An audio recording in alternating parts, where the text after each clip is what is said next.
जी अस्सलाम वालेकुम। कैफेट आज के लेक्चर आगाज़ करते हैं। Lecture number 7। आज के लेक्चर में चैप्टर 2 हम स्टार्ट करने जा रहे हैं। हमारे सिलेबस के जो सबसे अहम चैप्टर्स हैं उनमें से एक चैप्टर है, बल्कि सबसे अहम चैप्टर है ये चैप्टर 2 ऑडिट रिपोर्ट। इसका हम आज आगाज़ करने जा रहे हैं। इस चैप्टर को समझने के लिए पहले कुछ बेसिक कंसेप्ट समझना ज़रूरी था, जो हमने चैप्टर 1 में डिस्कस कर लिया। उम्मीद है चैप्टर 1 के कंसेप्ट आपको समझ आ गए होंगे। कुछ क्लियर हुआ? ऑडिट के बेसिक कंसेप्ट क्या हैं, प्रोफेशनल जजमेंट क्या होता है, प्रोफेशनल स्केप्टिसिज्म क्या होता है, इंडिपेंडेंस क्या है, मैनेजमेंट, ऑडिटर, कुछ समझ आया आपको? चलिए, चैप्टर 1 हमारा कंप्लीट हो गया। कितने स्टूडेंट्स ने कल चैप्टर 1 की रिवीजन किया घर जाके? चैप्टर 1 को डिस्कस पढ़ा है जाके? बाकी आप लोगों ने नहीं? चलिए कोई बात नहीं, आज जाके पढ़ लीजिएगा, ठीक है जी। अच्छा, क्विज अब आपको पता है ईद के बाद 1-2 दिन तो लगते हैं सिस्टम को नॉर्मलाइज होने में। आज भी हमारी टीम जो है वो पूरी नहीं है, तो क्विज हमारा इंशाल्लाह कल होगा, आज नहीं, ठीक है। उसमें हमारे 2 लर्निंग ऑब्जेक्टिव पेंडिंग है ना चैप्टर 1 के, लास्ट और लर्निंग दोनों का कंबाइन होगा इंशाल्लाह कल, उम्मीद है अगर टीम आ गई तो, ठीक है, लेकिन उम्मीद है आ जाएगी टीम। आज चैप्टर 2 की तरफ जाने से पहले आपके साथ एक और रिसोर्स शेयर करना है मैंने, ठीक है। वो रिसोर्स क्या है, क्यों है, पहले वो मैं आपके साथ डिस्कस कर लूँ। जो थ्योरेटिकल सब्जेक्ट्स होते हैं ना हमारे, उनमें स्टूडेंट्स को एक प्रॉब्लम कॉमन होती है। प्रॉब्लम क्या है? ड्राफ्टिंग। कि सर हमने क्वेश्चंस को और केस स्टडीज को प्रेजेंट कैसे करना है, लिखना कैसे है एग्जाम में। कंसेप्ट भाई क्लास में बैठे हैं, कंसेप्ट समझ आ गया, लेक्चर समझ आ गया, घर जाके पास्ट पेपर के क्वेश्चन देखें, वो भी देख के पता चल रहा है क्या पूछ रहा है, लिखना क्या है ये भी जहन में आ रहा है, लिखा नहीं जा रहा। लिखते हैं तो हमारा लिखा कुछ और है, सॉल्यूशन में कुछ और है। अच्छा, वैसे सॉल्यूशन डिफरेंट होने में प्रॉब्लम नहीं है, मैंने शायद पहले बताया आपको, ठीक है। लेकिन बाज़ औक़ात ऐसा होता है कि जो जिन लाइंस के ऊपर सोचना है वो स्टूडेंट उन लाइंस के ऊपर भी नहीं सोच रहा होता, ठीक है। कुछ चीज़ें मैच होती है, कुछ नहीं होती। तो ड्राफ्टिंग हमारा एक कॉमन प्रॉब्लम है स्टूडेंट्स का, और ये सिर्फ एक ऑडिट में नहीं, लगभग हर थ्योरेटिकल सब्जेक्ट्स में ये प्रॉब्लम है। तो इसको हल करने के लिए, इसके हल के तौर पे हमने एक रिसोर्स इस अटेम्प्ट में लॉन्च किया है, कोशिश की है। एक आइडिया आपके सामने रखा है, अब आप उसके ऊपर अमल करके बताइएगा, फीडबैक दीजिएगा, उसके मुताबिक इसको इंशाल्लाह मज़ीद इम्प्रूव करेंगे।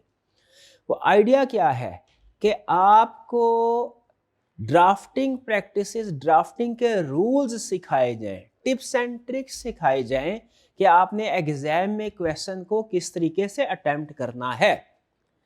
देखिए, क्लास में बैठ के कंसेप्ट समझना और चीज़ है, लेकिन एग्जाम पॉइंट ऑफ व्यू से उसको तैयार करना असल चीज़। एग्जामिनर ने जो फैसला करना है ना कि आपको पास करना है कि फेल करना है, वो आपके माइंड में घुस के उसने नहीं देखना ऑडिट के कैसे कंसेप्ट्स हैं। उसके सामने सिर्फ एक चीज़ होगी, आपका पेपर। उसकी बेस पे उसने डिसाइड करना है क्या इस स्टूडेंट ने तैयारी ठीक की है, इस स्टूडेंट को ऑडिट के कंसेप्ट का पता है या नहीं पता, और इसे पास होना चाहिए या नहीं होना चाहिए, ठीक। अब उस पेपर का जो स्क्रिप्ट होगा हमारा, पेपर 3 घंटे 3.25 घंटे में अटेम्प्ट करना है, उसकी बेस पे चूंकि डिसीजन हो रहा है, तो जितनी मेहनत हमने कंसेप्ट्स को समझने में लगानी है, लगभग उतनी ही मेहनत हमें उसे प्रेजेंट करने में भी लगानी है। हमने क्वेश्चन को प्रेजेंट करना भी सीखना है। तो एग्जाम में किस क्वेश्चन में क्या चीज़ अहम है, कैसे उसको अटेम्प्ट करना है, क्या चीज़ लिखनी है, कितनी लिखनी है, कैसे लिखनी है, ये सारी चीज़ें हम इसे कहते हैं ड्राफ्टिंग स्किल्स। तो इस ड्राफ्टिंग स्किल्स को इंप्रूव करने के लिए देखिए, एक तरीका तो बहुत ही आसान है और बहुत पुराना है और आजमूदा भी है, ठीक है।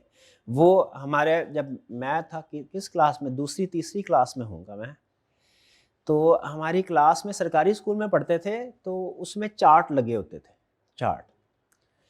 तो उस वक्त जाहिर है ना कंप्यूटर का इतना दौर था, ना एआई का दौर था इतना।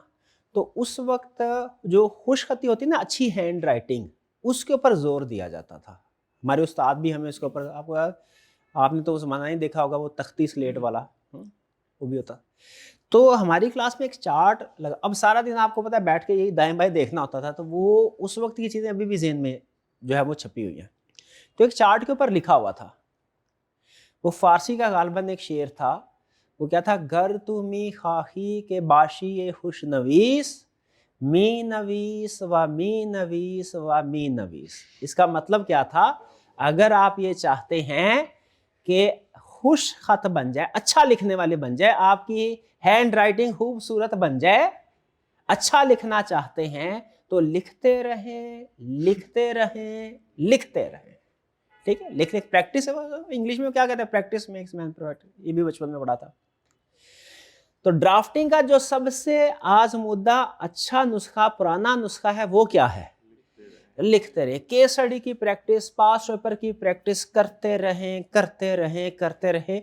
हर क्वेश्चन के साथ याद रखिएगा, पक्की बात बता रहा हूं, हर क्वेश्चन के साथ आपकी ड्राफ्टिंग स्किल इंप्रूव होती है। एक केस स्टडी करते हैं ना, आपकी ड्राफ्टिंग स्किल इंप्रूव होती है।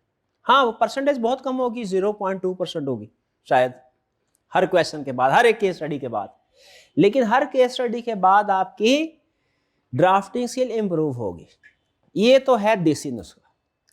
फिर इसके बाद अब चूंकि आपको पता है कंप्यूटर का दौर है, एआई का दौर है, ठीक है, तो हमने इसको थोड़ा सा टेक्नोलॉजी के साथ इंटीग्रेट करने की कोशिश की कि लिखना तो है ही, लेकिन क्या लिखने के साथ साथ डिजिटल टूल्स को भी इस्तेमाल करके ड्राफ्टिंग स्किल को इंप्रूव किया जा सकता है? तो इसका जवाब है यस, और हमने इसकी एक कोशिश की है।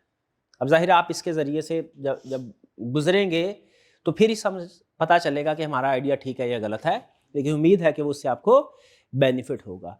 तो अब हम क्या करने जा रहे हैं कि रिसोर्स आपके साथ शेयर करने जा रहे हैं। ये रिसोर्स क्या करेगा, आपकी ड्राफ्टिंग स्किल्स को इंप्रूव करेगा। सिर्फ कंसेप्ट समझ लेना काफ़ी नहीं है, ठीक है, ड्राफ्टिंग से भाई उस कंसेप्ट को आपने एग्जामिनर को प्रेजेंट भी करना है, और प्रेजेंट ऐसे करना है उसे पता चले कि हमें कंसेप्ट आता है, प्रेजेंट करना आता है, और हम में एक चार्टर्ड अकाउंटेंट बनने की सारी खसूसियात मौजूद है, करो पास हमें। ठीक है, उसके लिए क्या करना है, उसके लिए आपने सबसे पहले मोबाइल पे या लैपटॉप कंप्यूटर जो भी है उस पर एक हमने साइट बनाई है, आपने उस साइट पे जाना है। वो साइट क्या है, sarasif.online। एक मिनट,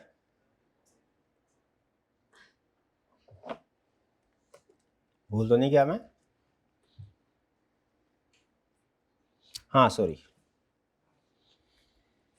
कैफेट एग्जाम sarasif.online, ये हाँ, क्या साइट का यूआरएल एड्रेस है, कैफेट exam CAF8 EXAM exam.SIRASIF sarasif.online, online, शाबाश, ऑनलाइन, डन, पहुंच गए यहाँ पे।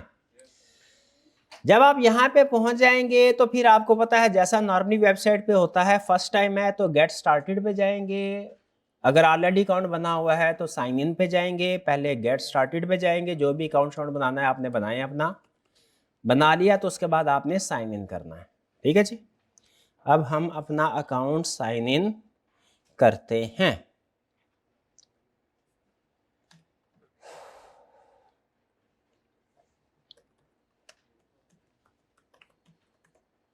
ये पासवर्ड आप ना देख लें मेरा, ऐसे ही है ना,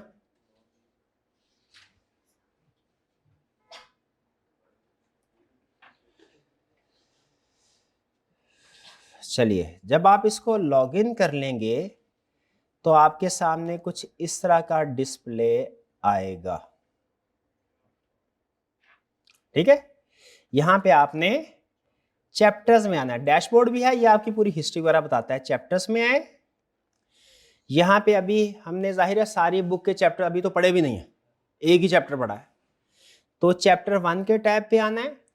चैप्टर 1 के टैब पे अभी सिर्फ आपको डेमो के लिए ये आपके साथ शेयर किया जा रहा है, F11 दबाया ताकि स्क्रीन फुल हो जाए। डेमो के लिए हम इसमें क्या करेंगे, चैप्टर 1 के अंदर पास्ट पेपर के जितने भी क्वेश्चंस हैं हम कोशिश करेंगे वो सारे यहाँ पे मौजूद हों। अभी आपको सिर्फ 2 चैप्टर नजर आ रहे हैं, ऐसा ही है। क्यों भला? क्योंकि जैसे जैसे कोर्स आगे बढ़ता जाएगा मजीद चैप्टर्स ऐड होते जाएंगे। अब चैप्टर 1 में पास्ट पेपर में हो सकता है 6-7 क्वेश्चन उसने टेस्ट किए हों, तो अभी फिलहाल सिर्फ एक क्वेश्चन, इसमें अच्छा खासा टाइम लगता है, ठीक है। तो उसमें हम साथ साथ इसको अपडेट करेंगे। अभी डेमो चूंकि आपको देना है, इसीलिए एक क्वेश्चन हमने वहाँ पे अवेलेबल किया है। उम्मीद है आज शाम तक मजीद क्वेश्चन भी अपलोड हो जाएंगे ताकि आप तसल्ली के साथ पहले इसकी प्रैक्टिस कर सकें। करना क्या है? लॉगिन करना है, चैप्टर 1 पे जाना है। चैप्टर 1 में जितने भी क्वेश्चंस होंगे 1 बाय 1 आपने उन पे क्लिक करना है। पहले एक क्वेश्चन पे उस पे क्लिक किया, फिर उसके बाद कंप्लीट उसको गो थ्रू किया, फिर उसके बाद दूसरे क्वेश्चन पे उसको कंप्लीट करने के बाद डन। पहले यहां पे अब देखें, यहां पे अब क्वेश्चन है। अब ये कौन से वाला क्वेश्चन है? ये स्प्रिंग 25 में क्वेश्चन आया था, क्वेश्चन नंबर 8 पार्ट सी, ये इसका क्वेश्चन। इसके ऊपर क्लिक करेंगे तो आगे ये क्वेश्चन आपके सामने ओपन हो जाएगा। पेज ओपन होगा, उस पेज में आपको सिखाएगा, आपने जितने भी स्टेप्स होंगे उसमें उन सारे स्टेप्स को गो थ्रू करते जाना है, ठीक है। इसमें एक कमाल की चीज, मतलब जो मुझे पसंद है वो आई, वो ये चीज ये कि आपने लिखना एक लफ्ज भी नहीं है, लेकिन आपकी ड्राफ्टिंग स्किल इंप्रूव होती जाएगी, है ना जी बात। भाई लिखते रहना वो तो देसी तरीका है, वो तो करना ही करना है, और लिखता रहे लिखता रहे लिखता रहे, वो तो करना ही करना है। लेकिन उससे पहले हमने डिजिटल टूल के जरिए से भी अपनी ड्राफ्टिंग स्किल को इंप्रूव करना है।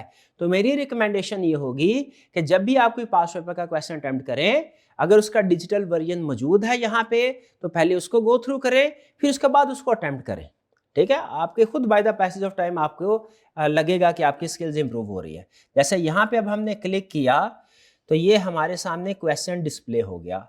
सबसे पहले इसको हमने कर दिया फुल स्क्रीन और F11 भी दबा दिया, ये F11 आ गया, ठीक है, फुल स्क्रीन आ गया। अब यहाँ पे 1 बाय 1 उसने आपको क्वेश्चन के बारे में जितनी भी अहम चीजें हैं वो सारी चीजें आपके साथ उसने शेयर की हैं। अब डेफिनेटली ये जो लेआउट है ना, ये आहिस्ता आहिस्ता इंप्रूव होगा। आप लोग फीडबैक देंगे, सर ये चीज़ अच्छी है इसको कंटिन्यू करें, ये चीज़ अच्छी नहीं है इसको डिलीट कर दें, सर एक आइडिया है इसे भी इंक्लूड होना चाहिए जो आपने नहीं किया। तो जैसे जैसे आपका फीडबैक आता जाएगा हम इसका लेआउट इंप्रूव करते जाएंगे। यहाँ पे उसने आपको ये बताया है कि ये ISA 500 ये जानना जरूरी नहीं है आपके लिए। स्प्रिंग 25 का क्वेश्चन है, इस क्वेश्चन के मार्क्स थे 5 और पासिंग परसेंटेज कितनी है? 54%। इसका मतलब है इस क्वेश्चन में लगभग आधे स्टूडेंट पास हुए, आधे स्टूडेंट पास नहीं हुए। नीचे आ जाए, ये क्वेश्चन है दी क्वेश्चन, इसमें क्वेश्चन होगा। अब ये चूंकि डेमो के लिए हमने एक छोटा क्वेश्चन सेलेक्ट किया है, एक क्वेश्चन सेलेक्ट किया डेमो के लिए। जो केस स्टडी वाले क्वेश्चन होंगे ना, असल मकसद आपको रिप्रोडक्शन की ड्राफ्टिंग सिखाना नहीं है, असल मकसद आपको केस स्टडी की प्रैक्टिस करवाना है, ठीक है। हालांकि जो रिप्रोडक्शन के क्वेश्चन होते हैं इनमें भी स्टूडेंट्स गलतियां करते हैं। देखिए छोटा सा क्वेश्चन रिप्रोडक्शन का है, लेकिन पासिंग परसेंटेज इसमें भी 54% है सिर्फ, ठीक है। इसका मतलब ये है कि स्टूडेंट्स को रिप्रोडक्शन के क्वेश्चन में भी जो एग्जामिनर की एक्सपेक्टेशन है उसके मुताबिक अटेम्प्ट नहीं कर पा रहा। हालांकि पहले चैप्टर का बेसिक क्वेश्चन है, ये तो सारे स्टूडेंट्स को आता होगा, किसको नहीं आता होगा। तो कंसेप्ट होना और चीज है, उस कंसेप्ट को पेपर पे उतारना according to expectation of examiner, ये और चीज है। यहां पे क्वेश्चन होगा, केस स्टडी है तो बड़ा क्वेश्चन होगा, इसके अंदर आपको ये कुछ सर्कल नजर आ रहे होंगे।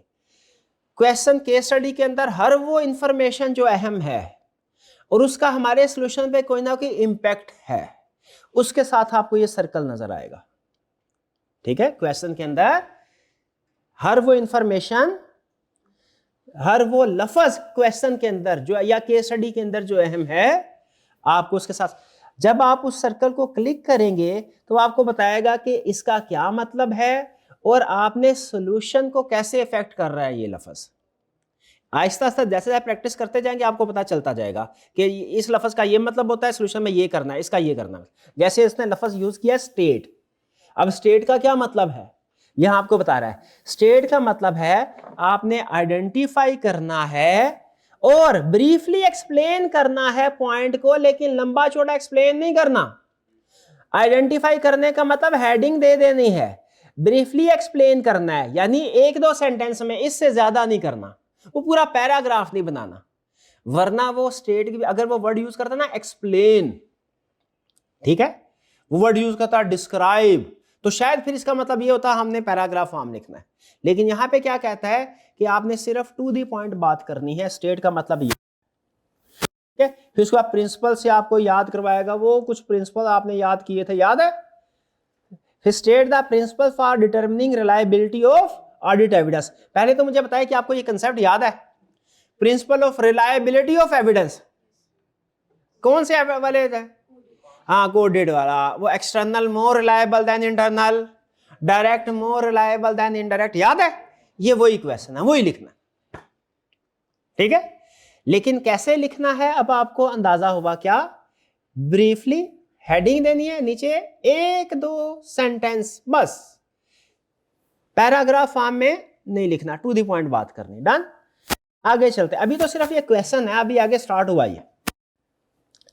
डी कोड द रिक्वायरमेंट, कह रहा है सबसे पहले आपने रिक्वायरमेंट को डी कोड करना है। ये शायद सबसे अहम हिस्सा होता है एग्जाम में किसी भी क्वेश्चन का, रिक्वायरमेंट को अच्छे से समझे चाह क्या रहा है, ठीक है। अगर आपने उसकी रिक्वायरमेंट को सही डी कोड कर लिया ना, तो इसका मतलब है आपने रास्ता जो सेलेक्ट किया वो ठीक है, अब आप मंजिल पे पहुंच ही जाएंगे। शायद रास्ते में एक दो गलतियां करें, उससे कोई फर्क नहीं पड़ता, लेकिन अगर रिक्वायरमेंट कोई नहीं समझ पाए तो फिर क्या होगा? फिर आपने जो कुछ भी लिखना है वो सारे का सारा गलत हो जाएगा। मुझे आज तक याद है, देखिए अपना तजर्बा, गलती की होती है ना वो कभी नहीं भूलते। जब मैं स्टूडेंट था सीए में, तो हमारे आईटी का एक पेपर होता था, जैसे आपका ये डीएसआर का पेपर है ना, हमारा आईटी का, ये तो डीएसआर का पेपर जो है वो फिर थोड़ा एक रीजनेबल है, उसमें कुछ कंसेप्ट अच्छे कंसेप्ट। वो आईटी का पेपर बिल्कुल ऐसा कंप्यूटर है, उसके अंदर कौन कौन सी चीजें होती हैं और क्या पता नहीं, अल्लाह जाने क्या है, वो कभी देखा ही नहीं, वो ऐसे जैसे कंप्यूटर साइंसेज कर रहे हैं। तो बस जितना को आपका आईटी का अकाउंटेंट का होता है ना, उतना ही उस वक्त, बल्कि उससे भी कम था। तो एक एग्जाम में क्वेश्चन आया, मुझे आज तक याद है, उस क्वेश्चन में उसने पूछा था कि आपने नेटवर्क टोपोलॉजीज बतानी है, कंसेप्ट होता था नेटवर्क टोपोलॉजीज। मैंने कहा मुझे पूरे पेपर में यही एक क्वेश्चन आता है, बेहतरीन तरीके से करूंगा। तो मैंने वो लिखना शुरू कर दिया, लैन वैन, लोकल एरिया नेटवर्क, नेटवर्क था ना, local area network, wide area network और मेट्रोपॉलिटन एरिया नेटवर्क, लैन वैन मैन, ये होता था पूरे पेपर में। आधा घंटा लगा के, 12 नंबर का क्वेश्चन था लगभग, लेकिन मैं आधा घंटा लगा के तसल्ली से किया, और बाकी मुझे पता था, बाकी वो फटाफट हो जाने आते ही नहीं इतने। घर आया तो पता चला कि नेटवर्क टोपोलॉजीज ये नहीं होता, नेटवर्क का नाम आ रहा था, वो होता है स्टार टोपोलॉजी, रिंग टोपोलॉजी और बस टोपोलॉजी। मुझे आज तक आईटी का कुछ भी याद है, ये याद है। क्या उधर रिक्वायरमेंट को डी कोड ठीक नहीं कर सका मैं, तो कितने नंबर मिले होंगे? 0 नंबर। वैसे उस पेपर में पास हो गया था मैं, तो मुझे समझ आ गई कि अगर सीए के स्टूडेंट को आईटी नहीं आती ना, तो पेपर चेक करने वाले को भी सावी की आती। उस दिन मुझे समझ आई थी, ये राज की बात गुप्त, ठीक है। लेकिन अब का एग्जामिनर डिफरेंट होगा, वो नहीं होगा, अब वाले सीख के आए होंगे। तो अच्छा मुझे ये बताइए, ये गलती बड़ी थी या ये गलती कि अगर मैं लिखता तो यही स्टार टोपोलॉजी रिंग जो लिखना था, लेकिन उसमें से 3 के बजाय 2 चीजें लिखता, 1 भूल जाता, क्या बड़ी गलती थी? बिल्कुल डिफरेंट डायरेक्शन लेना, कि सही डायरेक्शन पे कम चीजें लिखना, कम चीजें, ये छोटी गलती है। और बिल्कुल डिफरेंट डायरेक्शन लेना गलत है, ये बड़े, क्योंकि उसमें बिल्कुल 0 नंबर।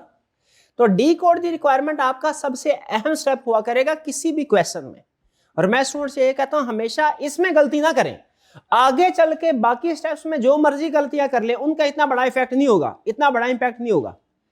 पहला जो फैसला होता है ना, इसका इंपैक्ट सबसे ज्यादा, क्या?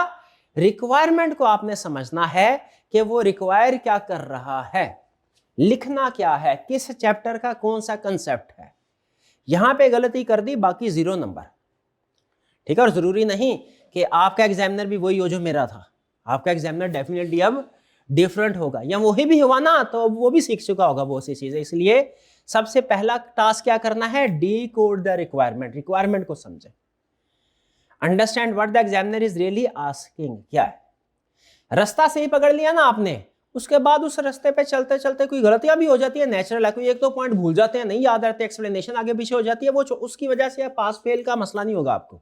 लेकिन अगर रिक्वायरमेंट को सही नहीं समझ सके, इस वजह से पास फेल का प्रॉब्लम होगा।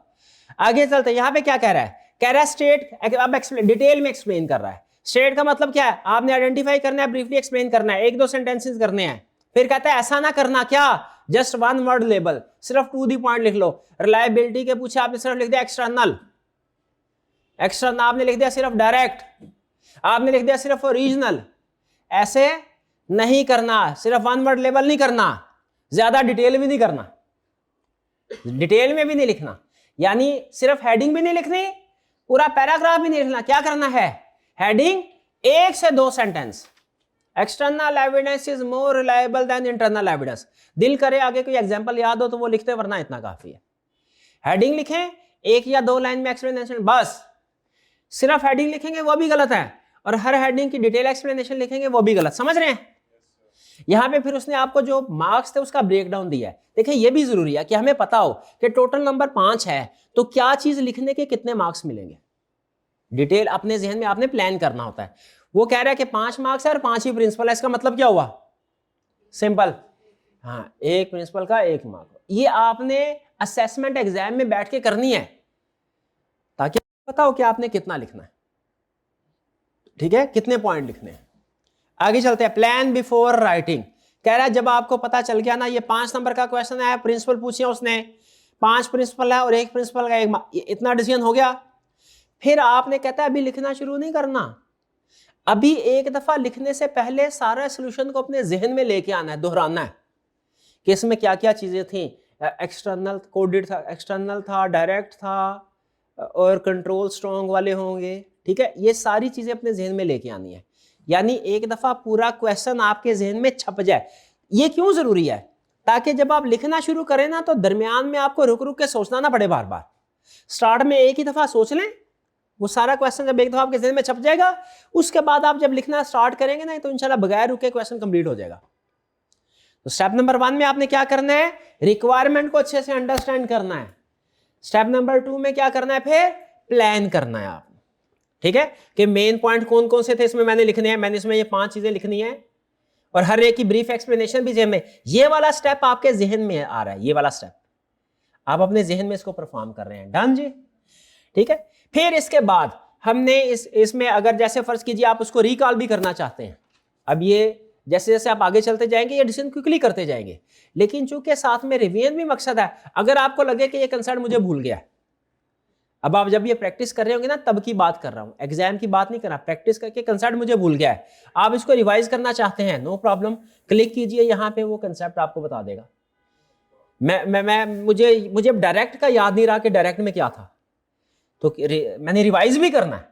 अब क्या करना है, तो यहां पे क्लिक कीजिए, वो आपका ये आपके पेपर की ड्राफ्टिंग स्किल भी इंप्रूव कराएगा, साथ ही साथ आपके कंसेप्ट को भी रिवाइज करवा देगा।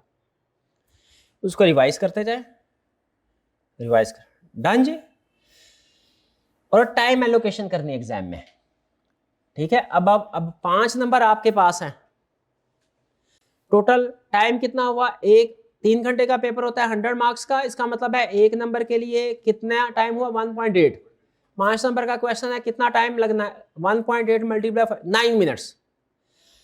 आपने जो पहले स्टेप्स है ना, यानी रिक्वायरमेंट को समझना है और फिर उसके मुताबिक उस क्वेश्चन को अपने जहन में लेके आना एग्जाम में बैठ के, ये 2 स्टेप जब आपने करने हैं ना, ये 1.5 से 2 मिनट में कंप्लीट हो जाने चाहिए।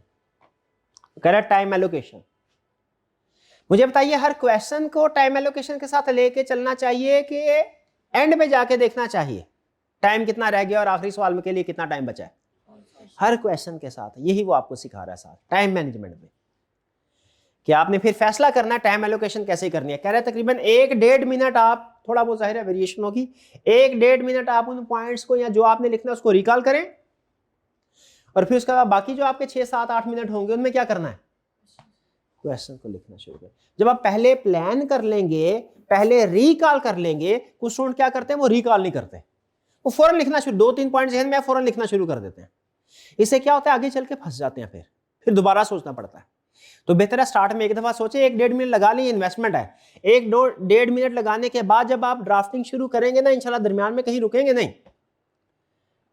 ठीक है जी। क्या करना है, पहले रिक्वायरमेंट को समझना है, फिर क्या करना है, पूरा क्वेश्चन प्लान करना है जहन में क्या लिखना है, और फिर उसके बाद लिखना शुरू कर देना। डन। केस स्टडी के स्टेप्स हो सकता है थोड़े से डिफरेंट हो, ठीक है। वो जैसे जैसे आप प्रैक्टिस करते जाएंगे ना, आपको पता चलता जाएगा कि क्वेश्चन आपको खुद बोलेगा। क्वेश्चन खुद, वो हकीम लुकमान के बारे में आपने सुना होगा, वो अपने प्रोफेशन में इतने एक्सपर्ट थे, उनके बारे में मशहूर था कि जड़ी बूटियां खुद उनको बताती हैं कि हम किस मर्ज का इलाज है। खुद जुबान तो नहीं लगती होगी, कैसे पता चलता होगा, तजर्बे से। तो उस तरह क्वेश्चन जो है ना एग्जाम में, जब आप इसकी प्रैक्टिस करेंगे इंशाल्लाह, तो आप इस लेवल पे पहुंच जाएंगे, क्वेश्चन खुद आपको बताएगा, अल्फाज आपको चीख चीख के बता रहे होंगे, मुझे ऐसे सॉल्व करो, मुझे इस इंफॉर्मेशन को इस इंफॉर्मेशन के साथ लिंक करके ऐसे यूज करना, ऐसे प्रेजेंट करना है। प्रैक्टिस से आएगा। अभी आपको कुछ चीजें शायद समझ में नहीं आ रही होंगी, लेकिन जैसे आप प्रैक्टिस करते जाएंगे ग्रिप स्ट्रांग होती जाएगी। इसके बाद आगे चलते हैं। फिर उसके बाद आपने आंसर ड्राफ्ट करना है। ये उसने आपको आंसर ड्राफ्ट करके दिखाया है कि इसका आंसर ड्राफ्ट कैसे करना है। इसमें जो असल चीज है ना, वो ये वर्ड्स है, यानी ये वाली जो लाइन है ना, ये हर स्टूडेंट की डिफरेंट होगी।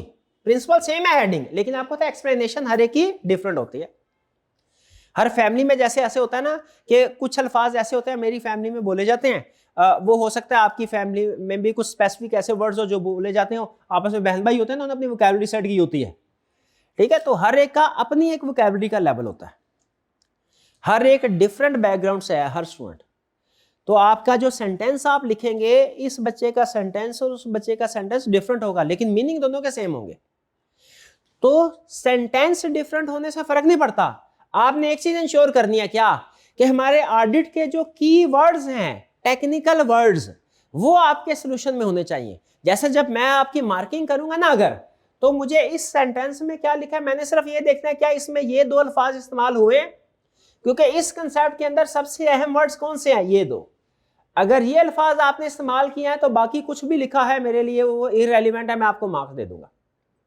और अगर ये टेक्निकल वर्ड, यानी ये वो जैसे होता है ना, वो मैं क्या बात मिसालें जहन में आ रही है, वो जिन की जान वो यार तोते में हुआ करती थी, बचपन में कहानी पढ़ते थे। तो ये जो कंसेप्ट है ना, कंसेप्ट, इसकी जान इन दो अल्फाज में है। आपने ये दो अल्फाज लिख दिए तो इसका मतलब है कंसेप्ट आपने अच्छे तरीके से प्रेजेंट कर दिया। बाकी के अल्फाज आपके डिफरेंट हो सकते हैं, ये अल्फाज चूंकि सब्जेक्ट स्पेसिफिक हैं, इनको आपने सोल्यूशन में लाजमी इंक्लूड करना। इसके बगैर आपकी ड्राफ्टिंग टेक्निकल नहीं होगी, जनरल रहेगी।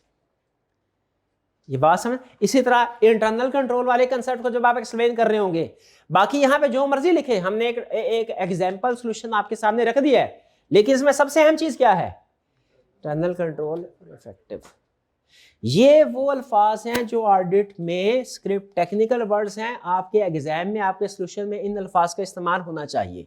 अब जैसे जैसे जाहिर आप प्रैक्टिस करते जाएंगे आपको पता चलता जाएगा कि भैया ये तो हमारे अक्सर सॉल्यूशन में, ये सिर्फ चैप्टर 1 में नहीं है, चैप्टर 2 में भी होते हैं, 3 में भी, 4 में भी, 5 में, ये तकरीबन बहुत से चैप्टर्स में ये कंसेप्ट इस्तेमाल होते हैं।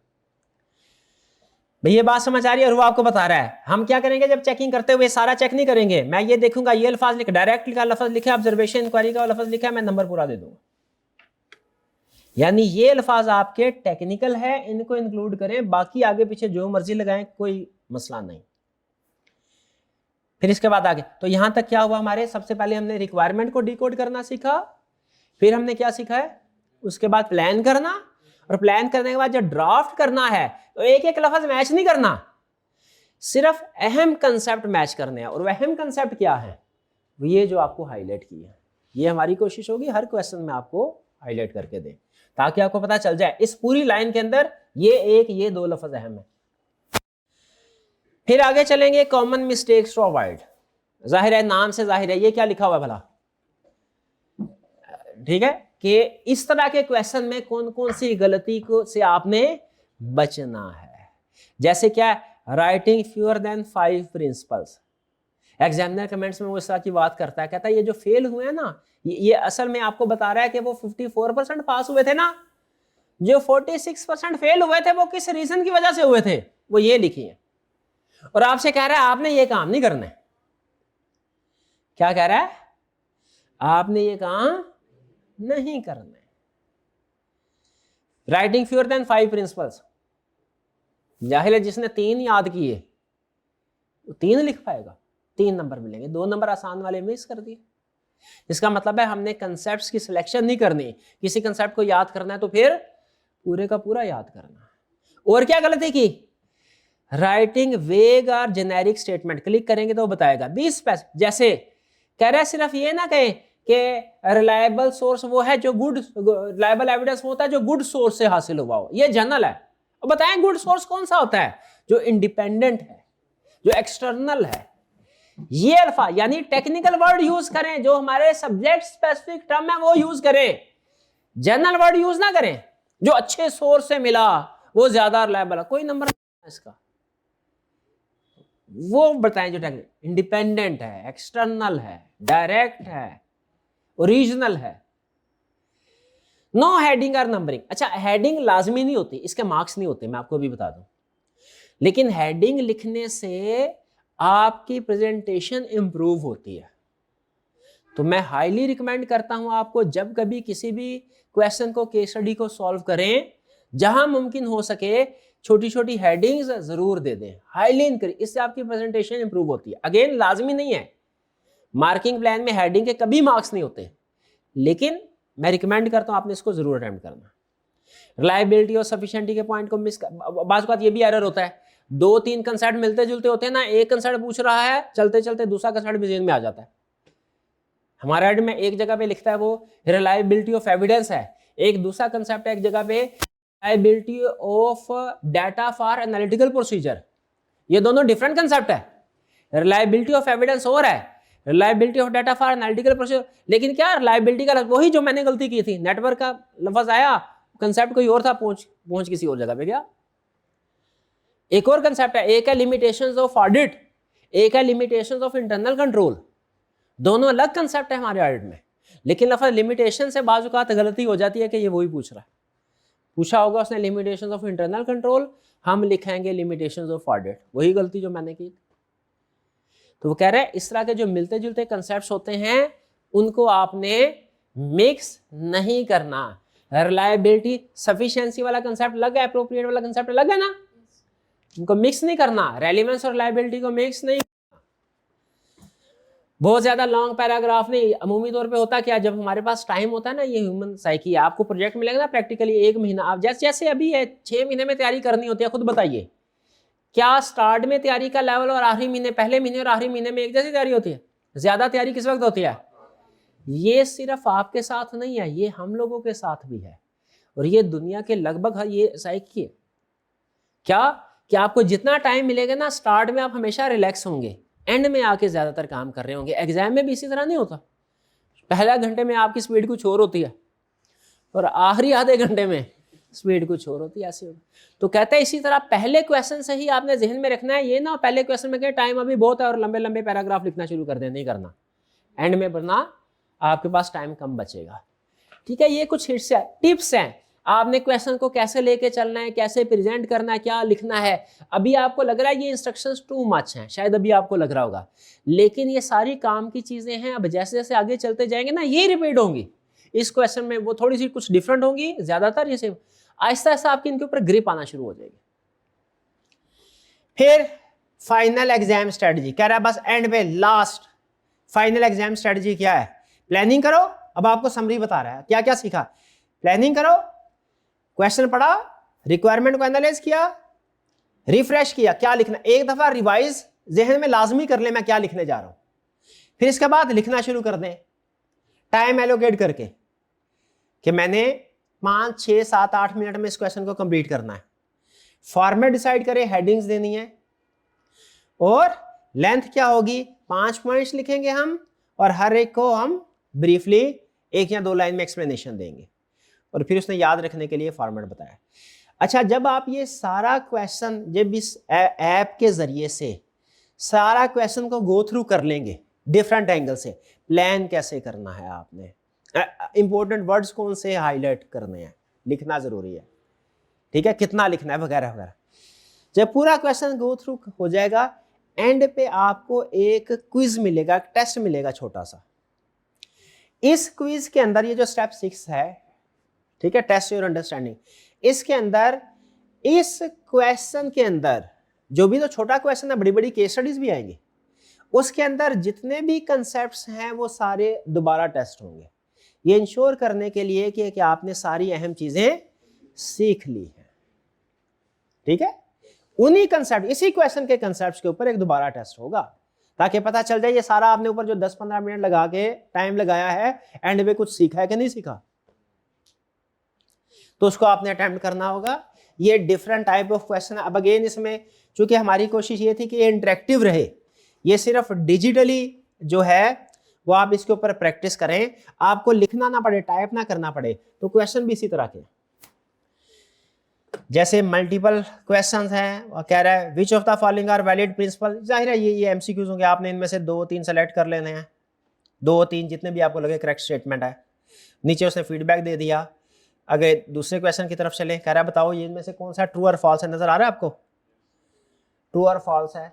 जो ट्रू लगे ट्रू पे क्लिक करें, फॉल्स लगे फॉल्स पे करें, ट्रू फॉल्स करें, सबमिट करवाएं। जो सही होगा, मैं तो रैंडमली सिलेक्ट कर रहा हूँ, सारी गलत है, शाबाश, नहीं एक सही है। फिर आगे चलते हैं मैचिंग। मैचिंग में क्या करना होगा आपने, ये ऊपर कंसेप्ट्स है, नीचे मैच करना होगा। जैसे सोर्स ऑफ एविडेंस है, ये क्या है, कौन सा पॉइंट, ओरिजिनल वाला है, original is more reliable then photocopy.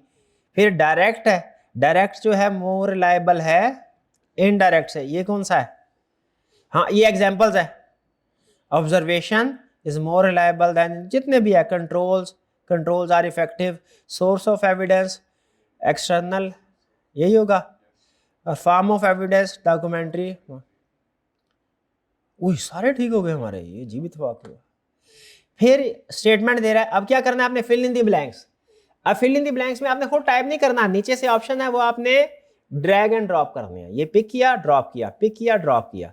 Auditor से मोर लेवल मैंने ऑब्टेन फ्रॉम, कहां से ऑब्टेन होता है बताइए, मैंने obtain from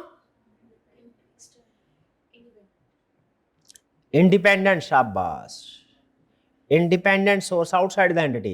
Internal generated evidence is liable only when internal controls are effective. ठीक है, evidence obtained directly by auditor is more reliable than evidence obtained through inquiry. हाँ ठीक है, बाकी ऑप्शन irrelevant थी। हाँ तो ये भी सारा ठीक हो गया। इसके बाद रैंकिंग करनी है। रैंकिंग में आप देख लें सबसे ज़्यादा अच्छा एविडेंस कौन सा है, ये रैंडमली इसको सेलेक्ट कर लें, जो भी है, मैं अभी देख के नहीं कर रहा, सिर्फ बताना मकसद है। और ये लास्ट क्वेश्चन है, सबमिट कर दें। लास्ट क्वेश्चन सबमिट होने के बाद आपको वो बता देगा कि आपकी इस पूरे टेस्ट में, एक छोटा सा टेस्ट लिया उसने, क्वेश्चन में क्या, अगर आपके 50% से ज़्यादा मार्क्स आ गए हैं, इसका मतलब है आप इस काबिल हो गए हैं कि एग्जाम लेवल का भी ये इस तरह का क्वेश्चन अगर आए तो आप उसको अटेम्प्ट कर सकें। डन जी। तो फिर से क्विक रिकैप करते हैं। ये जो ऐप है, वेबसाइट है हमारी, इसका मकसद क्या है, आपकी ड्राफ्टिंग स्किल्स को इंप्रूव करवाना। इसमें आप जाएंगे, आपके सिलेबस के सारे चैप्टर्स होंगे, हर चैप्टर के अंदर आपके जो पास्ट पेपर्स हैं वो होंगे। जिस पास्ट पेपर की आपने प्रैक्टिस करनी है, चाहे तो सबकी प्रैक्टिस करें, चाहे तो सिर्फ उनकी प्रैक्टिस कर लें जो आपको ज़्यादा मुश्किल लगते हैं, वो आपकी मर्जी है। ठीक है, सारे रिकमेंडेड यही है, टाइम हो तो सबकी प्रैक्टिस करें, वरना कम से कम जो आपको ज़्यादा मुश्किल लगे उनकी प्रैक्टिस करें। ये आपको सिखाएगा क्वेश्चन के अंदर कौन से अल्फाज अहम होते हैं, किस लफ्ज़ का क्या मतलब है, प्लान कैसे करना है, लिखना कैसे है, लिखने के अंदर कौन कौन से अल्फाज आपने लाजमी इस्तेमाल करने हैं। फिर उसके बाद एंड पे आपको एक वो टेस्ट भी देगा, जिससे उस केस स्टडी के अंदर आए कि आपने जितने टेक्निकल कंसेप्ट टेस्ट किए हैं वो आपकी रीचेकिंग हो जाएगी, और एंड पे आपको परफॉर्मेंस रिपोर्ट मिल जाएगी कि क्या अब आप इस काबिल है कि नहीं क्वेश्चन अटेम्प्ट कर सकते। इसके बाद फिर आप रिटर्न फॉर्म की तरफ चले जाएं और आप देखेंगे इसको अटेम्प्ट करने से पहले पास पेपर का क्वेश्चन देखें, वो ब्लाइंड अप्रोच होगी, और इसको अटेम्प्ट करने के बाद वही क्वेश्चन प्रैक्टिस कीजिएगा, आपको इंशाल्लाह जमीन आसमान का फर्क दिखेगा। ठीक है, तो ये रिकमेंडेड है। अगेन करना चाहते हैं तो करें, नहीं करना चाहते हैं तो ना करें, कोई लाजमी तो नहीं है। जैसे असाइनमेंट आपको दी जाती है, करना चाहते हैं तो करें, नहीं करना चाहते तो आपकी मर्जी, हम जबरदस्ती थोड़ी कह सकते हैं। ज्यादा से ज्यादा क्या होगा, फेल ही हो जाएंगे ना, नहीं करेंगे अगर इस तरह के, ज्यादा से ज्यादा और क्या होगा, कोई अगली दफा फिर से ये चलेगा, तो फिर तो करना पड़ेगा, नहीं चलेगा तो करेंगे मेहनत जी। चलिए जी, ये तो था हमारा वो एक एडिशनल रिसोर्स हमने इस दफा ऐड किया है, इस पर अच्छी खासी मेहनत लगी है। सोच रहा था मैं इसको कैश जनरेटिंग यूनिट बनाऊं, लेकिन हमने कहा चले इस सेशन में नहीं, अगले सेशन में कोशिश करेंगे इसको। ठीक है, ये ज़रा ट्रायल वर्जन है, इसको इम्प्रूव कर लें। चलिए अब वापस आते हैं। अच्छा, अब नेक्स्ट क्या है हमारा, नेक्स्ट चैप्टर 2। चैप्टर 2 में क्या करना है? अब वैसे तो हालांकि मेरे पास पीडीएफ है, लेकिन मैं ना सिस्टम आपको सिखाना भी चाहता हूं चीजें। अब है हमारा चैप्टर 2 ऑडिट रिपोर्ट। हमारे प्रैक्टिकली बात कर रहा हूं, प्रैक्टिकली भी और एग्जाम पॉइंट ऑफ व्यू से भी हमारे ऑडिट में जो सबसे अहम डॉक्यूमेंट है उसे कहते हैं हम ऑडिट रिपोर्ट। ऑडिट रिपोर्ट हमारे पूरे ऑडिट में सब, जैसे आप पूरे सेशन में तैयारी करते रहते हैं ना, सेशन के बाद आई कैप आपको एक सफा भेजता है। मुझे बताइए आपके लिए ज्यादा अहम क्या चीजें हैं? वो जो नोट्स बनाते रहे, जो प्रैक्टिस करते रहे, जो टेस्ट देते रहे, ये सारी चीजें अहम है? जो किताब जिससे तैयारी की है ये ज्यादा अहम है, या आई कैप का वो सिंगल पेज जो आई कैप आपको एंड में भेजता है, उसके ऊपर क्या लिखा होता है? पास या फेल। शाबाश। आई कैप का ओपिनियन अबाउट फाइनेंशियल स्टेटमेंट नहीं, अबाउट योर परफॉर्मेंस। उसी तरह हमारे ऑडिट में भी ऑडिटर बहुत से काम कर रहा है, प्रोसीजर परफॉर्म कर रहा है, एविडेंस ऑब्टेन करता है, हजारों डॉक्यूमेंट्स प्रिपेयर होती हैं, लेकिन वो एक डॉक्यूमेंट जो शेयर होल्डर्स को जाती है वो सिर्फ एक डॉक्यूमेंट होती है और वो सबसे अहम होती है। ऑडिटर ऑडिट करते हुए सैकड़ों प्रोसीजर परफॉर्म करता है, इन सैकड़ों प्रोसीजर के हजारों डॉक्यूमेंट्स बनते हैं, लेकिन वो सारे डॉक्यूमेंट्स ऑडिटर के पास अपने ऑफिस में रह जाते हैं। एक्सटर्नल वर्ल्ड को यानी यूजर को यानी शेयर होल्डर को सिर्फ एक डॉक्यूमेंट जाता है जो इनमें सबसे अहम होता है। वो क्या होता है? रिपोर्ट होती है। और पहला इस चैप्टर का पहला टास्क यही है, आपको ऑडिट रिपोर्ट पढ़ानी है। पता चले इसमें तकरीबन 50% के करीब जो चीजें लिखी हैं वो आपको समझ आएंगी, और 50% के करीब चीजें समझ। जिस दिन आप इस ऑडिट रिपोर्ट को पढ़ें और आपको सारी टर्म समझ आ जाएं, समझ लें आप ऑडिटर बन गए। अभी आप इस ऑडिट रिपोर्ट को पढ़ेंगे तो सारी चीजें समझ, इसमें लगभग इस रिपोर्ट के अंदर जो ऑडिट रिपोर्ट होती है ना, हमारे ऑडिट का हर कंसेप्ट डिस्कस हो रहा है लगभग। तो अभी तो आपने सिर्फ चैप्टर 1 पढ़ा है ना, लेकिन स्टिल अगर आपने अच्छा पढ़ा है, कंसेप्ट अच्छे आपके बिल्ड हुए हैं, तो मेरा ख्याल है, कंफर्म नहीं है लेकिन मेरा ख्याल है कि 50% के करीब चीजें आपको समझ आएंगी इनमें। अब आपने करना क्या है? इसको रीड करना है, और जो अल्फाज समझ में ना आए उसको अंडरलाइन करना है। ठीक है? 10-12 दिन के बाद जब ये चैप्टर कंप्लीट हो जाएगा ना, उसके बाद दोबारा इस रिपोर्ट को पढ़िएगा। उम्मीद है उस वक्त आपको 90-95% के करीब टर्म समझ आ जाएंगी। डन जी? अच्छा, मुझे ये बताइए, क्या ये ऑडिट रिपोर्ट कौन, सबसे अहम डॉक्यूमेंट ऑडिट की कौन बनाता है? इसको लिखता ऑडिटर। और किसको इशू करता है? कंपनी के शेयर होल्डर्स को। अच्छा, गैस कीजिए, पाकिस्तान में जो कंपनी स्टॉक एक्सचेंज में लिस्टेड है, क्या वो अपना ऑडिट करवाती होंगी? उनको ऑडिट रिपोर्ट मिलती होगी? क्या वो ऑडिट रिपोर्ट पब्लिकली अवेलेबल होगी? बिल्कुल होती है। आपने शायद वो कंपनी लॉ में, बिजनेस लॉ में पढ़ा भी होगा, जिन्होंने कैफ फॉर लॉ में पढ़ा हुआ, कि हर कंपनी ने, चंद एक कंपनी के अलावा हर कंपनी ने ऑडिट करवाना है और फाइनेंशियल स्टेटमेंट के साथ ऑडिट रिपोर्ट भी इशू करती है शेयर होल्डर को। पढ़ा है ना? आइए जरा इसको देखते हैं कि क्या वो बात ठीक लिखी हुई थी, क्या ऐसा ही है। उसके लिए हम क्या करते हैं, हम जाते हैं पाकिस्तान स्टॉक एक्सचेंज की वेबसाइट के ऊपर, psx.com.pk। ठीक है जी, इसके ऊपर जाते हैं हमने PSX डाटा पोर्टल पे, क्योंकि बाकी तो और भी बड़ी चीज है डाटा पोर्टल। इसमें वो आपसे पूछेगा भाई किस कंपनी का डाटा चाहिए, ये पूरी मार्केट का डाटा। ओ गुड, आज मार्केट अप है, आज मार्केट अभी तक 1753 पॉइंट अप जा रही है। ये आज चले यार, बहरहाल छोड़े, हम न्यूज थोड़ी क्रॉस कर। तो कौन सी कंपनी, जैसे ये कौन, फर्ज कीजिए कोलगेट कंपनी आ गई हमारे पास, इसको हमने क्लिक कर दिया। अब ये स्टॉक एक्सचेंज में इसका सारा डाटा मौजूद है। ये आपके सामने पहले पूरी मार्केट का डाटा था, अब इसका मतलब कोलगेट की प्राइस 7 रुपए बढ़ गई आज, शाबाश। लेकिन हम इन्वेस्टर थोड़ी हैं, हम तो ऑडिटर हैं। हमने शेयर खरीदने कंपनी के नहीं, बल्कि हमने तो उनसे बचना है, तो हम दूर से ही खुश होंगे, देख देख के खुश होंगे। हमने शेयर खरीदने नहीं है, शेयर खरीदे तो आप डिस्क्वालीफाइड हो जाएंगे। यहाँ पे इस कंपनी की सारी इंफॉर्मेशन है, profile, liquidity announcement, financial letter, ये रिपोर्ट्स में आ जाना है हमने। रिपोर्ट्स के अंदर मुझे बताइए, हाँ याद आया, लॉ में पढ़ा था क्वार्टरली रिपोर्ट्स भी होती हैं, फर्स्ट क्वार्टर, सेकंड और एनुअल भी होती है। ऑडिट रिपोर्ट गैस कर रहे हैं क्वार्टरली के साथ होगी कि एनुअल के साथ होगी? एनुअल के साथ। एनुअल का ऑडिट जरूरी होता है ना, पढ़ा था। सेकंड क्वार्टर का रिव्यू होता है, एनुअल का ऑडिट होता है। फर्स्ट और थर्ड क्वार्टर का तो कुछ भी नहीं होता। तो हम तो ऑडिट पढ़ रहे हैं कि रिव्यू पढ़ रहे हैं? अभी ऑडिट पढ़ रहे हैं। एनुअल के ऊपर क्लिक किया, लेटेस्ट के ऊपर क्लिक करें, जो भी एनुअल मौजूद हो। अब क्या करेगा? अब ये डिपेंड करता है आपकी नेट की स्पीड पे कि वो क्या करेगा।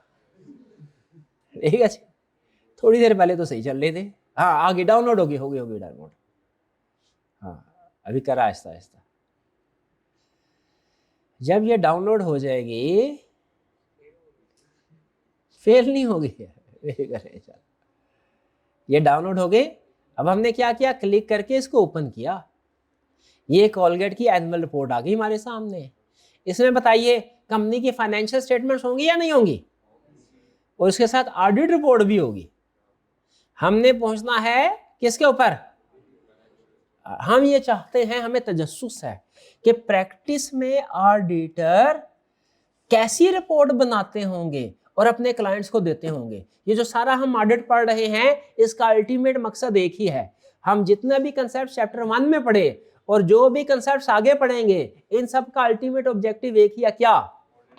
कि ऑडिट रिपोर्ट देखी जाए। जैसे सारी उम्र सुनते हैं ना, जन्नत ऐसी होगी, जन्नत में ये होगा, जन्नत तो विजुअलाइज करें, पता नहीं कैसी होगी जन्नत, ऐसी होगी हैं। तो अभी तो नहीं देख सकते ना, फिलहाल मैं देखना भी नहीं चाहता फिलहाल। क्यों? उसके लिए मरना पड़ेगा। जानना जरूर चाहता हूँ लेकिन अभी नहीं है। थोड़ा दुनिया भी अच्छे तरीके से देख लें ना, अल्लाह ताला की नेमतें देखें, शुक्र अदा करें। तो उसी तरह ऑडिट में जो कुछ हम करेंगे उसका अल्टीमेट ऑब्जेक्टिव क्या है? तो एक तजस्सुस, पता नहीं ऑडिट रिपोर्ट कैसी होती होगी, पता नहीं उसमें क्या कुछ, इतनी अहम डॉक्यूमेंट, पूरी ऑडिट में सबसे ज्यादा अहम डॉक्यूमेंट है ऑडिट रिपोर्ट। हाँ, तो उसमें क्या लिखते होंगे, ये सवाल है। इस सवाल का जवाब हमें यहां मिल जाएगा। F11 करते हैं। फिर ये आ जाए नीचे। ये आ गई रिपोर्ट। ये है जी आपकी रिपोर्ट। ठीक है, 1 2 3 4 5 सफ़े। पहले सिर्फ ये 1 या 2 सफ़ों की रिपोर्ट हुआ करती थी, अब ये लगभग 5 सफ़ों की रिपोर्ट होती है। एक्सपेक्टेशन गैप का कंसेप्ट आपने सुना हुआ है? पहले 1 सफ़े की रिपोर्ट होती थी, तब मिसअंडरस्टैंडिंग ज्यादा होती थी। तो फिर IASB ने क्या किया? IASB ने ये गालमन 2008-9 में ऑडिट रिपोर्ट को रिवाइज किया और ये 1-2 सफ़ों की बजाय इसमें मजीद चीजें ऐड की और इसको 4-5 सफ़ों की रिपोर्ट बना दिया। बताइए अच्छा किया कि बुरा किया? रिपोर्ट के अंदर निस्बतन ज्यादा चीजें ऐड की, इसका हमें ऑडिटर के, आपके लिए शायद थोड़ा प्रॉब्लम हो, ज्यादा चीजें पढ़नी पड़ेगी, लेकिन शेयर होल्डर्स के लिए फायदा है। उसकी मिसअंडरस्टैंडिंग दूर, एक्सपेक्टेशन गैप रिमूव हो गया। अब वो ज्यादा बेहतर तरीके से समझता है ऑडिट क्या है, इसमें क्या होता है। क्योंकि जितनी ज्यादा इंफॉर्मेशन, जितना ज्यादा अवेयर करेंगे आप अपने क्लाइंट को, वो उतना ही बेहतर समझ सकेगा आपके स्कोप को, मैनेजमेंट के स्कोप को। ठीक है जी? तो जरा मुझे बताइए, अब ये मैंने अलग से भी ऑडिट रिपोर्ट डाउनलोड करके रखी है और वो आपके साथ शेयर भी कर दी है। शेयर कर दिया ना? हाँ, हम टीम मेंबर से कहेंगे ये ऑनलाइन वाले स्टूडेंट्स के साथ भी शेयर कर दें। ये हमारी ऑडिट रिपोर्ट है, ये उसका पहला पेज है। देखें, ये कंपनी का नाम है, ये ऑडिटर का नाम है। पाकिस्तान में इस ऑडिट फर्म ने ऑडिट किया है। ठीक है जी? और ये इस ऑडिट फर्म की इंटरन एफिलिएशन है, नेटवर्क फर्म है, इंटरनेशनल। ठीक, जैसे रजिस्ट्रेशन करवाई होती है ना, हाँ, तो ये इंटरनेशनली इन्होंने रजिस्ट्रेशन कर, असल में ऑडिटर पाकिस्तान में ये समझ लीजिए कि उनका एक क्या कहना चाहिए, एक ब्रांडिंग है। ये इसको बोलते हैं टाइटल, कि ये डॉक्यूमेंट क्या है ये डॉक्यूमेंट, इंडिपेंडेंट ऑडिटर्स रिपोर्ट। इसमें खास तौर पे नोट करें लफ्ज इंडिपेंडेंट के ऊपर उसने जोर दिया है। उसने कहा ऑडिटर बाद में लिखूंगा, इंडिपेंडेंट पहले लिख, क्योंकि जो इंडिपेंडेंट नहीं है वो ऑडिटर ही नहीं है। ऐसा ही है ना, वो तो फिर ऐसा हो जाता है कंपनी का एम्प्लॉय इंटरनल ऑडिटर।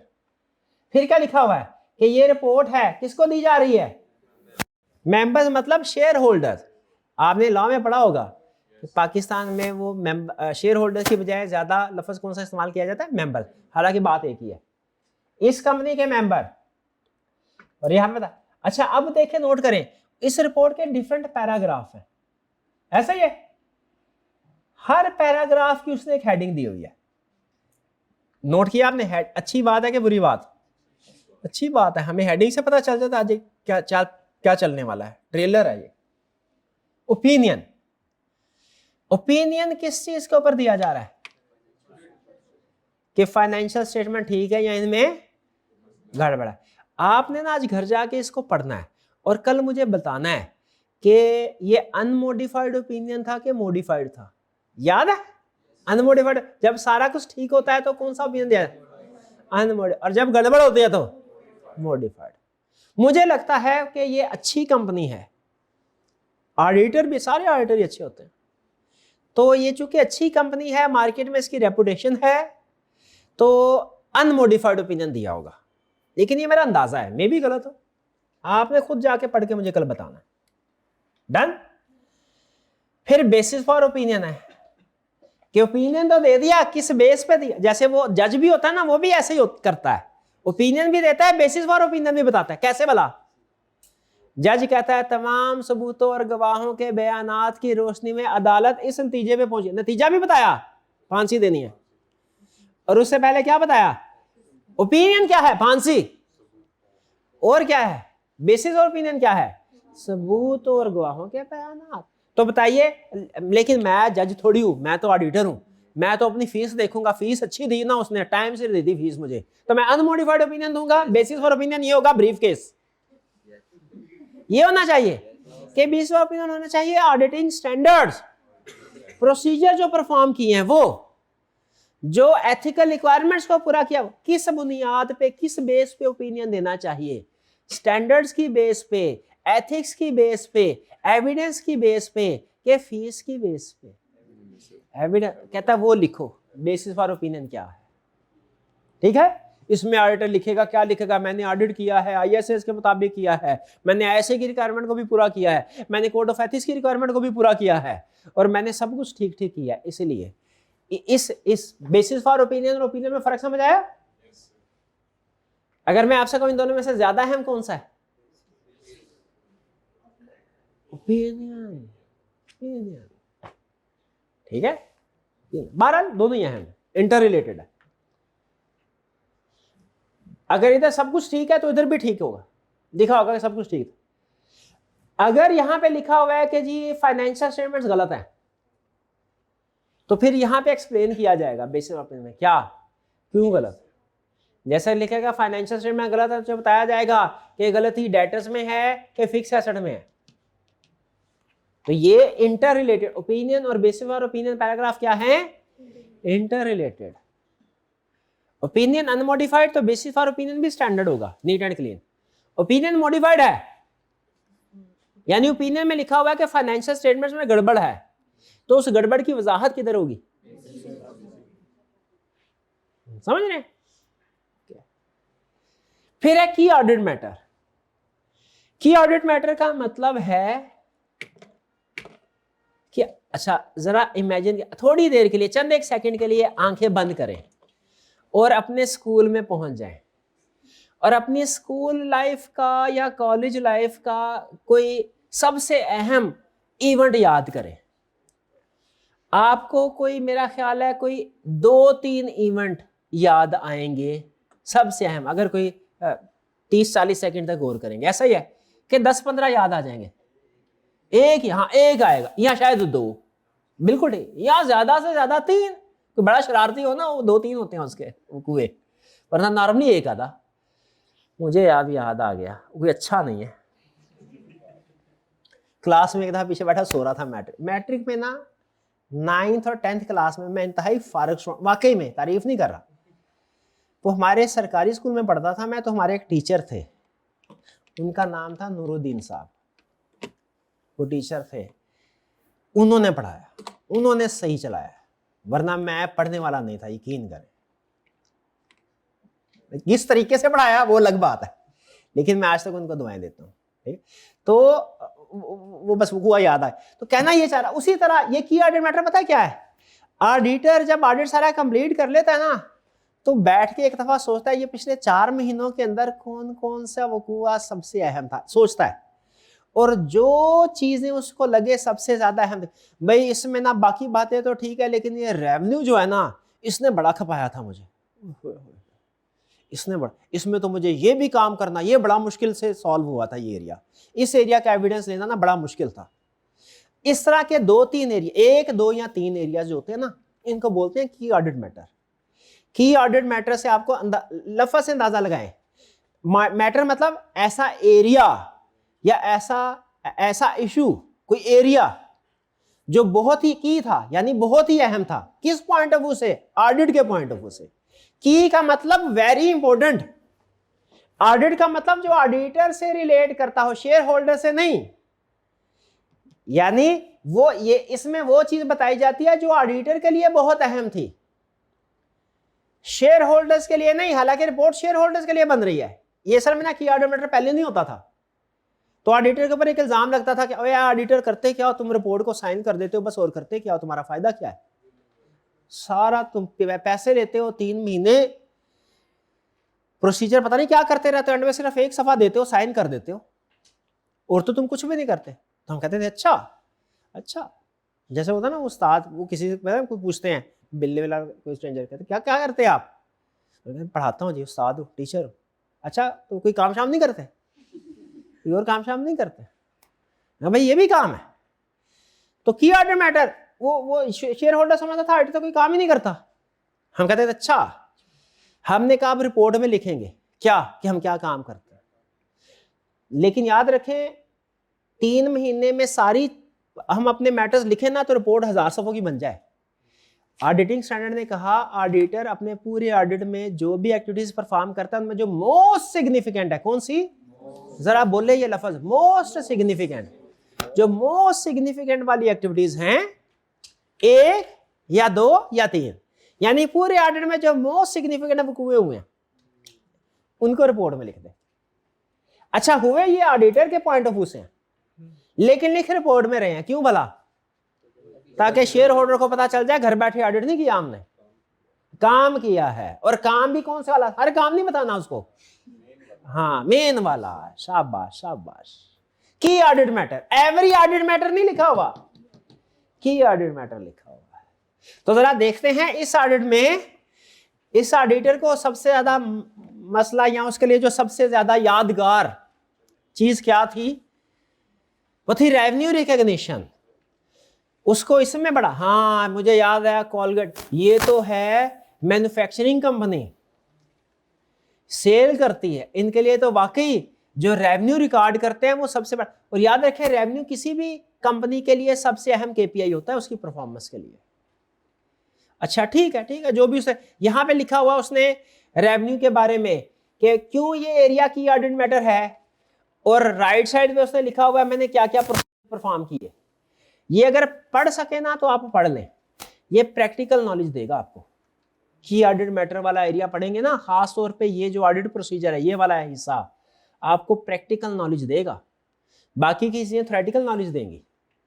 की ऑडिट मैटर वाला एरिया, और की ऑडिट मैटर में भी ये राइट साइड वाला, ये क्या है भला, ये रेवेन्यू रिकॉग्निशन है। की ऑडिट मैटर, की ऑडिट मैटर क्या होता है, इस ऑडिट में सबसे ज्यादा अहम जो एरिया था उसे बोलते हैं की ऑडिट मैटर। तो बताइए कोलगेट में सबसे अहम एरिया कौन सा है, रेवेन्यू। वो किसी जूनियर ने किया होगा कि सीनियर ने किया होगा, सीनियर ने, और मैनेजर ने भी टका के रिव्यू किया होगा, और पार्टनर ने भी। ठीक है, तो यहां पे ये बता रहा है इस ऑडिट में सबसे अहम एरिया कौन सा था, फिर बता रहा है ये क्यों अहम था, इसको हम बोलते हैं व्हाट, व्हाई, इसको बोलते हैं कि कैसे इसको एड्रेस किया गया, वेरीफाई किया गया, हाउ वेरीफाइड, समझ रहे हैं। ये थोड़ी टेक्निकल वैसे तो सारी रिपोर्ट में टेक्निकल डिस्कशन है आपके लिए क्योंकि अभी आपने ऑडिट स्टार्ट किया है, लेकिन ये अगर आप पढ़ लेना प्रैक्टिकल नॉलेज बिल्ड हो जाएगा आपका इंशाल्लाह स्टेप बाय स्टेप। फिर इसके बाद क्या और पैराग्राफ, हाँ, information other than financial statements and auditors report their own, इसको आपने नहीं पढ़ना, ये हमारे रिपोर्ट में नहीं है, इसके साथ हल्का सा क्रॉस लगा दे, ज्यादा टाइम हो पढ़ ले, लेकिन ये हमारे सिलेबस में नहीं है, C5 में पढ़ेंगे। Responsibility of management and board of directors, हाँ ये जरूर पढ़ना है। गैस करें इसके अंदर क्या लिखा होगा, अंदाजा लगाएं, तुक्का लगाएं, मैनेजमेंट की रिस्पॉन्सिबिलिटी कौन कौन सी होगी, फाइनेंशियल स्टेटमेंट प्रिपेयर करना, और कौन सी, ऐसा बाजार जाके पढ़ना देखना कि यही है, कोई और चीज तो नहीं है। और फिर ऑडिटर की रिस्पॉन्सिबिलिटी भी लिखी होगी, क्या रिस्पॉन्सिबिलिटी होती है ऑडिटर की, रीजनल, जाके देखना यही बात लिखी है, ये एब्सोल्यूट एश्योरेंस तो नहीं लिखी हुई, या लिमिटेड एश्योरेंस तो नहीं लिखी हुई, ये जाके पढ़ना है आपको, क्या ऑडिटर की रिस्पॉन्सिबिलिटी क्या थी, और फिर आगे इस रिस्पॉन्सिबिलिटी को एलैबोरेट किया है। पहले ये रिस्पॉन्सिबिलिटी यहां पे खत्म हो जाया करती थी, पहले की रिपोर्ट में फर्क बताऊं आपको, 2008 की रिपोर्ट, 2008 से पुरानी रिपोर्ट निकाले, उसमें की ऑडिट मैटर भी नहीं होता था, आप देखें 1-1.5 सफ़े का तो की ऑडिट मैटर ही है, ऐसा ही है, 1 सफ़े का, हाँ ये 1.25 सफ़े का। और फिर उसके बाद जो ऑडिटर की रिस्पॉन्सिबिलिटी है ना, पहले यहां तक खत्म हो जाती थी, मेन रिस्पॉन्सिबिलिटी ऑडिटर की इस पैराग्राफ में कवर हो गई है, आगे वो फर्दर एलैबोरेट कर रहा है, ताकि एक तो यूजर को पता चल जाए भाई हम बहुत काम कर रहे हैं, हमारे कंधों पे बहुत जिम्मेदारियां हैं, एक यूजर को ये पता चल जाए, दूसरा एक्सपेक्टेशन गैप भी रिमूव हो जाए। आगे वो नीचे अब एक्सप्लेन कर रहा है, आप जब पढ़ेंगे तो आपको पता चलेगा कि ये सारी बातें ना, ये सारी बातें डिटेल ऊपर कवर हो गई थी ब्रॉडली, ठीक है, यानी जब हम ये कहते हैं कि हमने फाइनेंशियल स्टेटमेंट को वेरीफाई करना है तो उसका मतलब है हर चीज वेरीफाई कर रहे हैं, ये बताने की जरूरत नहीं है कि अकाउंटिंग पॉलिसीज को अलग से किया है, अकाउंटिंग एस्टिमेट्स को अलग से किया है, ये अलग अलग बताने की जरूरत नहीं, किसने बता दिया, ठीक है। रिस्क असेसमेंट भी की हमने, ये बताएगा, इंटरनल कंट्रोल को भी अंडरस्टैंड किया, ये बताएगा, एस्टिमेट्स को भी वेरीफाई किया, ये बताएगा, अकाउंटिंग पॉलिसीज को भी वेरीफाई किया। और भाई जब ये बता दिया रीजनेबल एश्योरेंस तो बाकी की जरूरत है, लेकिन है ताकि यूजर्स को पता चल जाए हम क्या क्या काम करते हैं। तो ये भी एक एडिशनल रिवीजन के बाद आप देखें तकरीबन 1 सफ़ा ये भी हो गया, 1.25 सफ़ा ये भी हो गया, यानी 2.5 सफ़े तो ऐसे हैं जो डिटेल एक्सप्लेनेशन है। फिर report on other legal and regulatory requirement, इसको भी रीड कीजिए, इससे आपको कंपनी लॉ याद आएगा। कंपनी लॉ में एक कंसेप्ट होता था कि मैनेजमेंट ने proper books of accounts maintain करने हैं, कैश का रिकॉर्ड था, सेल परचेज वाला याद है।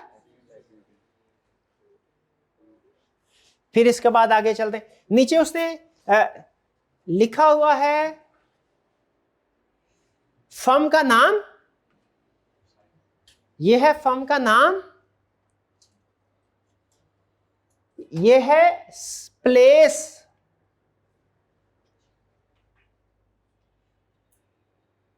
और यह है एंगेजमेंट पार्टनर का नाम।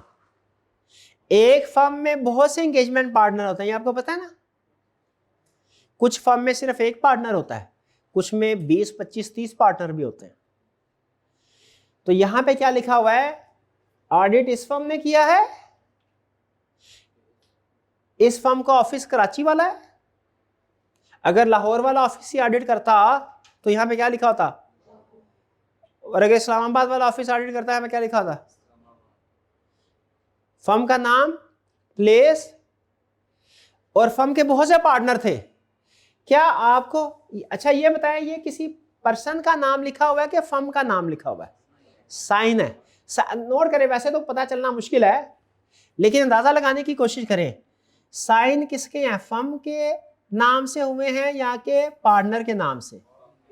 हाँ ये कोई लगे, ये समझ आ रहा है, ए लिखा हुआ है और ये कुछ ई या एफ लिखा हुआ है और आगे कुछ ऐसे, तो ये लग रहा है कि फर्म का नाम मिलता जुलता, ठीक है, ये फर्म का नाम ही है।